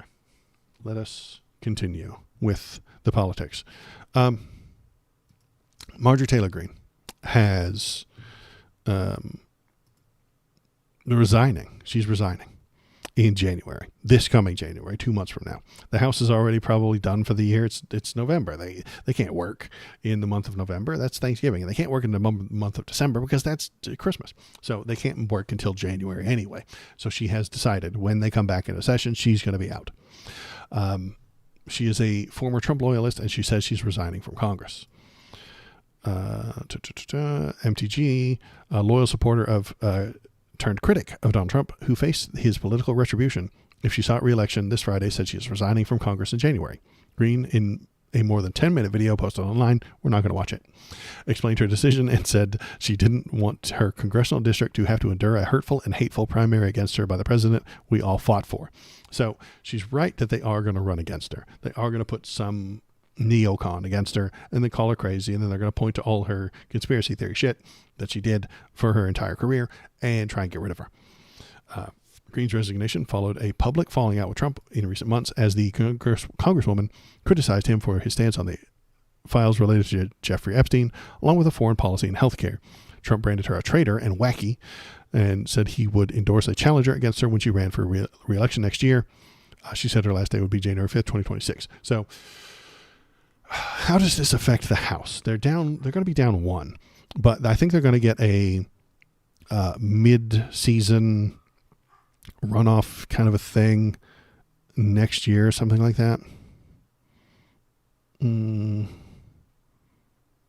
So yeah, they will have a special election to replace her.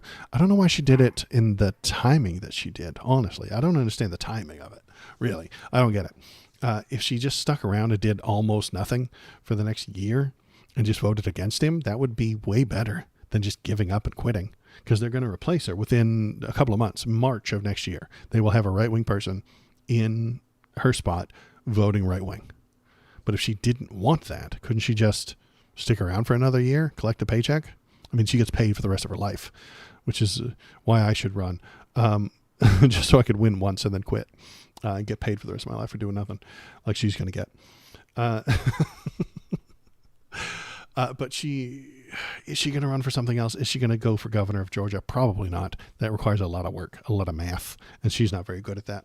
Does she want to be a senator in Georgia? Yes. That's the same job she's doing now. It's just there's only two of them, so they're more important. They got more power, they got more authority, and they sell their votes for more money, because that's what senators do. They sell their votes for money.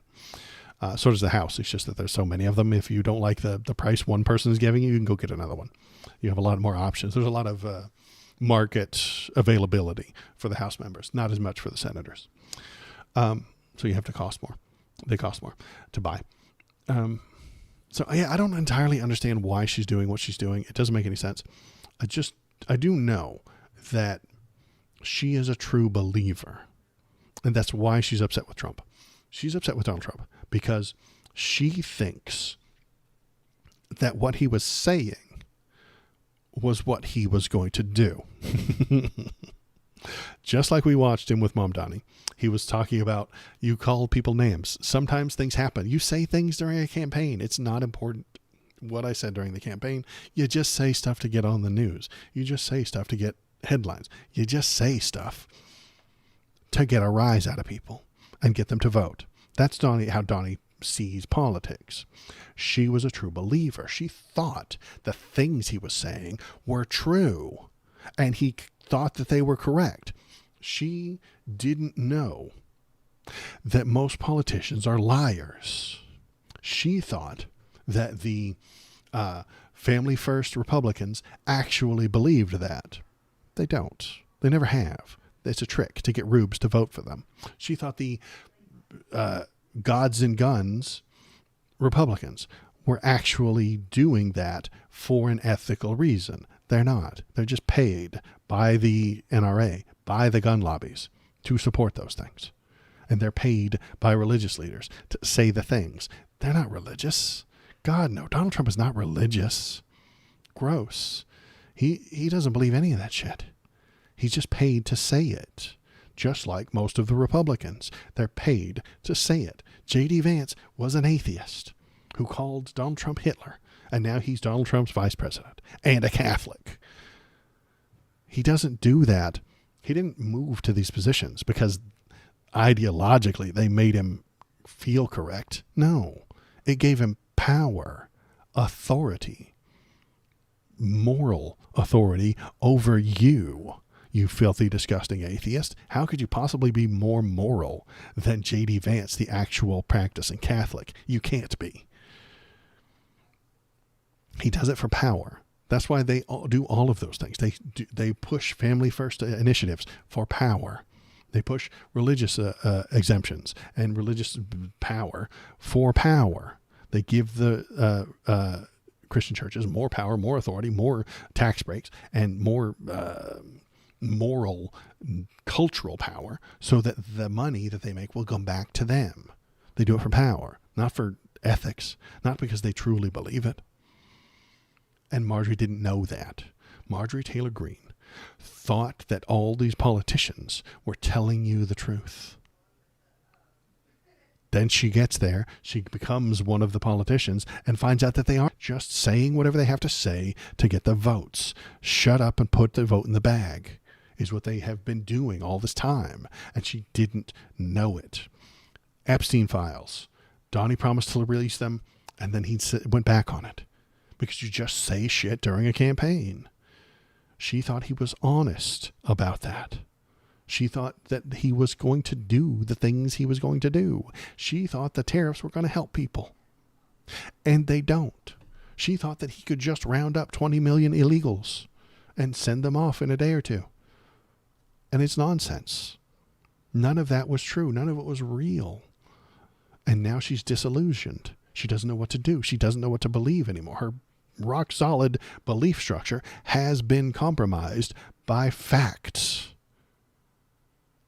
Last stream, I talked about how MAGA is falling apart and going to collapse. And this is part of it as well. MAGA will collapse because reality is far stronger than their collective imagination. And that's all they have is collective imagination and spite. But even that spite is based on the imagination that somebody took their gerbs. It's not true. It's never been true. They imagine an immigrant stealing their welfare, stealing all their tax money, stealing all their jobs, bringing their diseased cows across the border and poisoning them and stealing all their kids' spots in college and all this stuff. It's imaginary. It's not real. Reality is far stronger than their combined imagination. And that is why they are going to fail. That's why they're going to collapse soon. I think that's why they're going to collapse. So that is something to look forward to. Let's look forward to that. Let's watch as they collapse. Wouldn't that be great? Wouldn't that be lovely? What does Donald Trump have to say about it? Marjorie went bad. Trump lodges ugly attack on MTG after surprise resignation. So, yeah, he respects loyalty to himself and strong men. She is not a strong man, but she was loyal. So she has one good thing about her, and now she has stopped being loyal, and she's not a strong man, so she's out the door.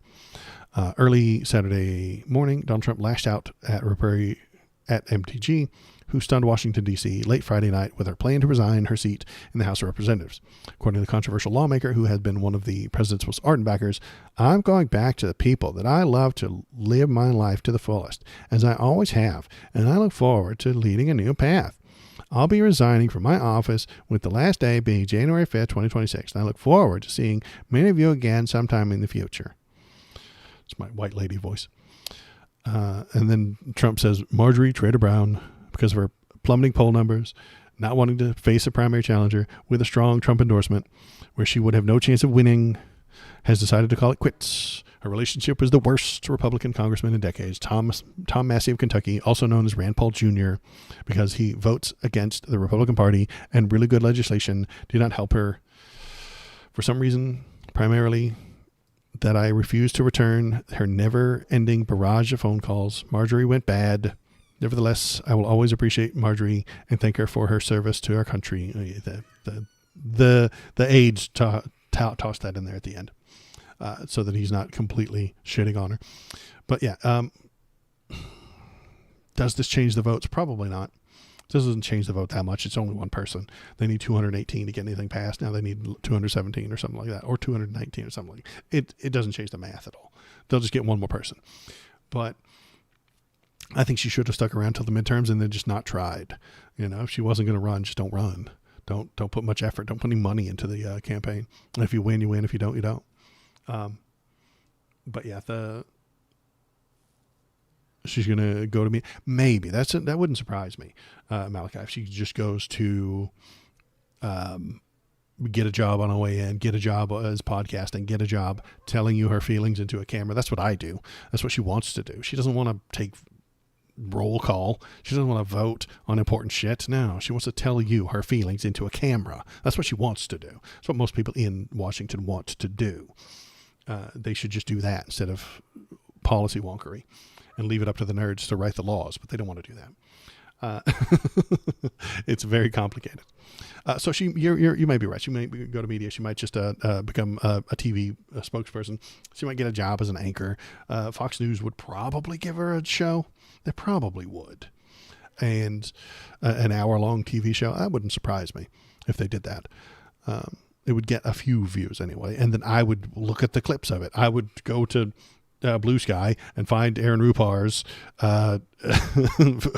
clips of it, and then just watch the 5-second clip of her saying something incredibly stupid, the way I do with Megyn Kelly now, or my favorite idiot Jesse Waters. We can just get those on Blue Sky. So maybe that's what she does. It would be lucrative for her, or maybe she really does run for the Senate, but as an independent or something like that. But I don't know about that. The Senate runs would be very, very expensive. And that would be really weird because she would get primaried by somebody with Donald Trump support. So I don't think she could win a primary. If the Republicans don't want her there, she would not win a primary. What else is in the news today? Let's close that one. Khashoggi's widow. Okay, so this is an issue that I think might pop up. So prediction time. Donald Trump met with MBS the other day, the head of the Crown Prince of Saudi Arabia. He said nice things. And when a reporter said, hey, didn't you totally kill a guy? Donnie got all mad at her, got all butthurt and yelled at her, at the reporter.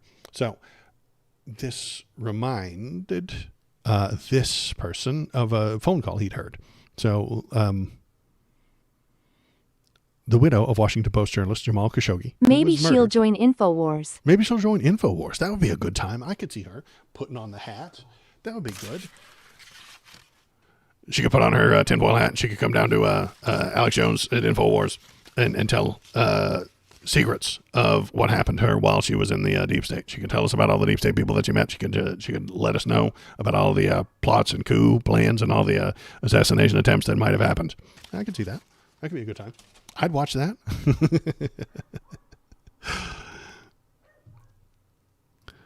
But yeah, Jamal Khashoggi was a reporter. He got murdered by MBS. Our CIA said it. The CIA, when Donald Trump was president, said, oh yeah, MBS totally called for this guy to die. And hired the hit and got it, made it happen. And then our FBI said the same thing. Donald Trump's FBI, Donald Trump's CIA said MBS killed John Khashoggi. That's what they said, Jamal Khashoggi. Now,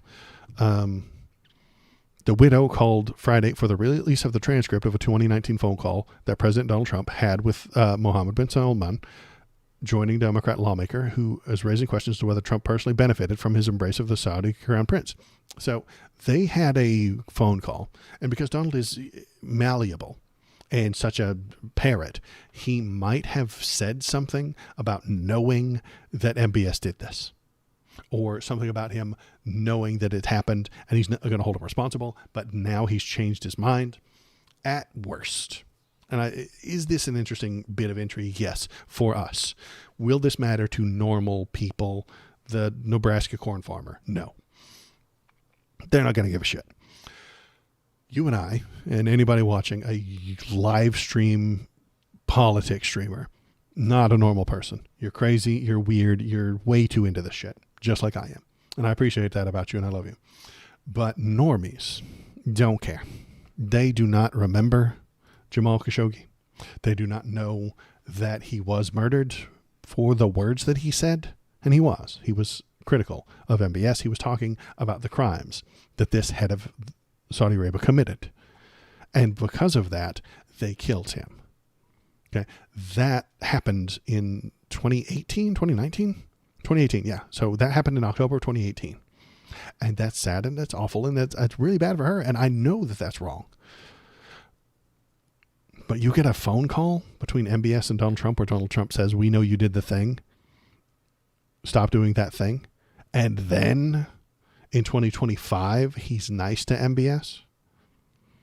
At worst, this makes him look like a hypocrite. But Republicans love it when they're hypocrites. They like being hypocritical.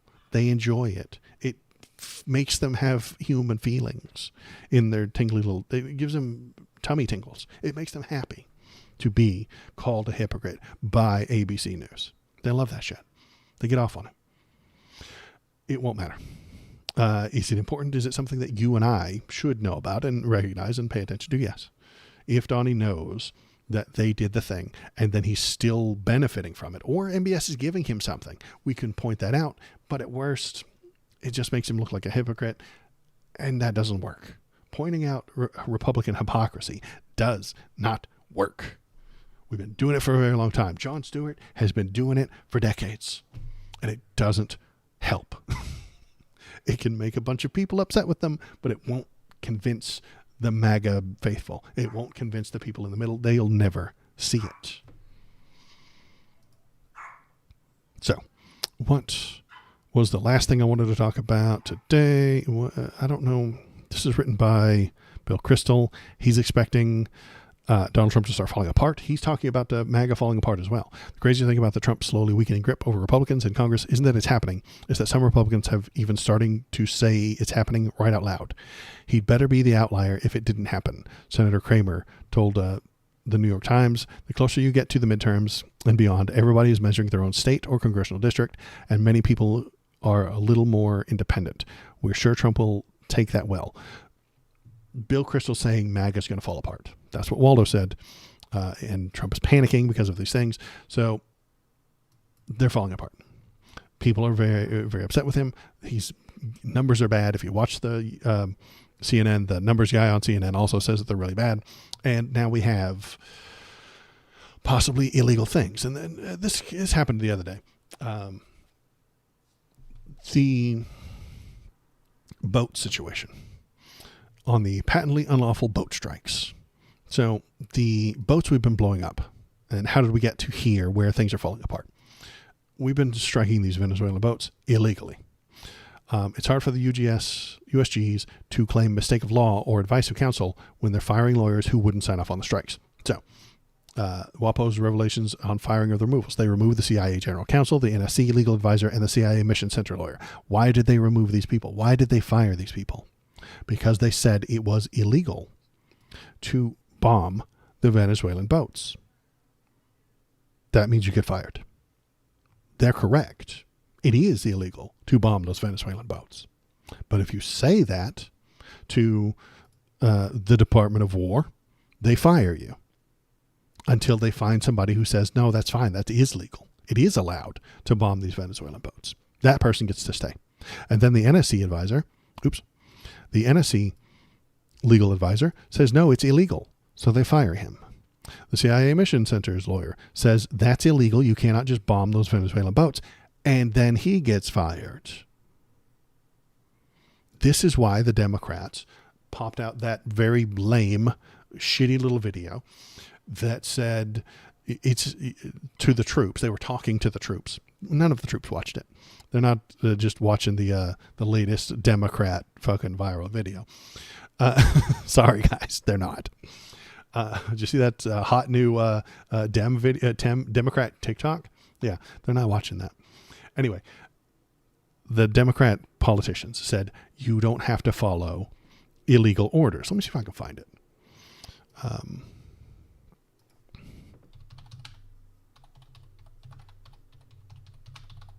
If I were a better streamer, I would have had this ready to go, but I'm not because I suck. And if you like watching me suck, by all means, press the thumbs up button, press the like button, the follow button. Here's the Navy Times. Let's see if we've got the video. Come on, video. Released a video. There we go. Let's watch a video. Alyssa Slotkin. You think the troops are like, hey, did you guys see that new hot Alyssa Slotkin video that just dropped? They're probably not talking about Slotkin, you know? Well, let's hear what she has to say. I'm Senator Alyssa Slotkin. Senator Mark Kelly. Representative Chris DeLuzio. Congresswoman Maggie Goodlander. Representative Chrissy Houlihan. Congressman Jason Crow. I was a captain in the United States Navy. Former CIA officer. Former Navy. Former paratrooper and Army Ranger. Former intelligence officer. Former Air Force. We want to speak directly to members of the military and the intelligence community who take risks each day to keep Americans safe. We know you are under enormous stress and pressure right now. Americans trust their military. But that trust is at risk. This administration is pitting our uniformed military and intelligence community professionals against American citizens. Like us, you all swore an oath to protect and defend this Constitution. And right now, the threats to our Constitution aren't just coming from abroad, but from right here at home. Our laws are clear. You can refuse illegal orders. Now that is what they're very upset with. It is true, and it is correct, and it is a legal thing that you're allowed to say. You can refuse illegal orders if you're in the military. Now, what do they think illegal orders are? Well, it's bombing Venezuelan boats. But the Department of War is firing anybody who says that bombing the boats is illegal. So it's not illegal because we fired the person who said it was illegal. You see, that just makes sense to a MAGA brain. Somebody said it was illegal, but we fired him, and we put somebody else in there who says it's totally allowed. Bam, done. Legal problem solved. And this is what causes Donald to think that these people are doing insurrection. They just learned that word 4 years ago, the Republicans. Then they love to use it as much as they can now. And Donnie's called for them to die.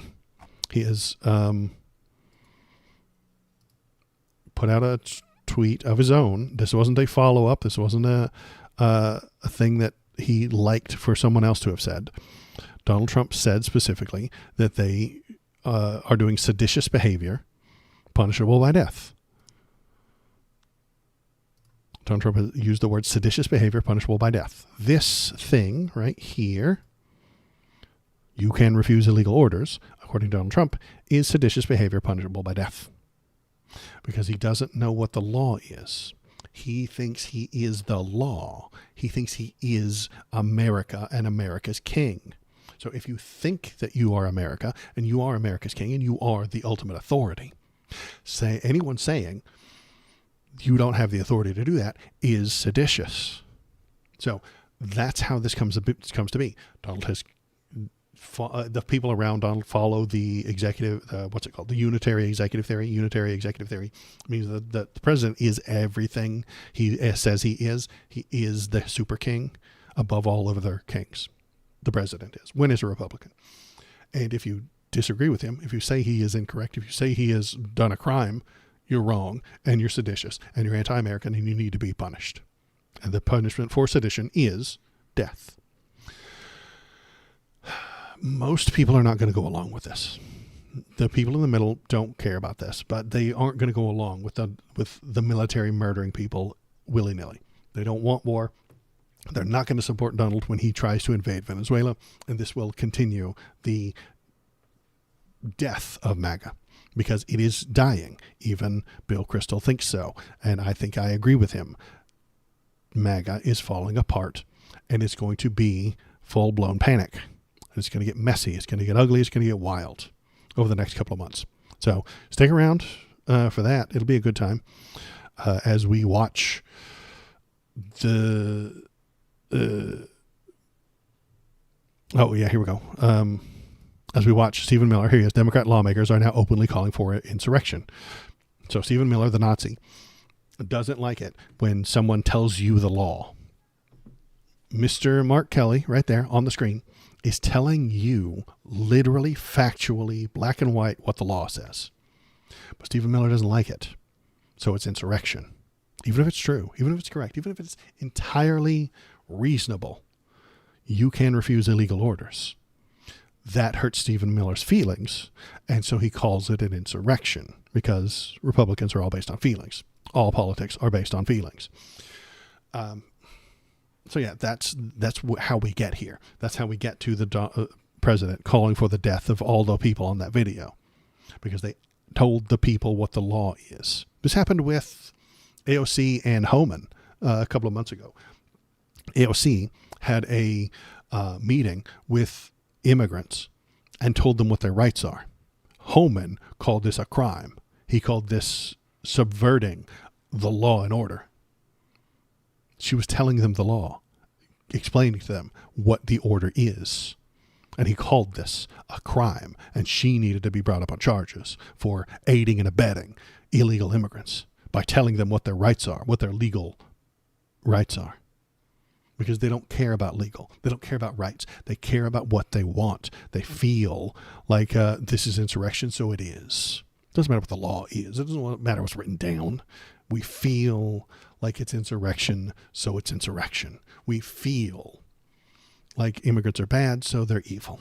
We feel good when Zoran Mamdani talks about populism, so it's good. All politics are based on feelings, especially the Republicans. They just refuse to accept it.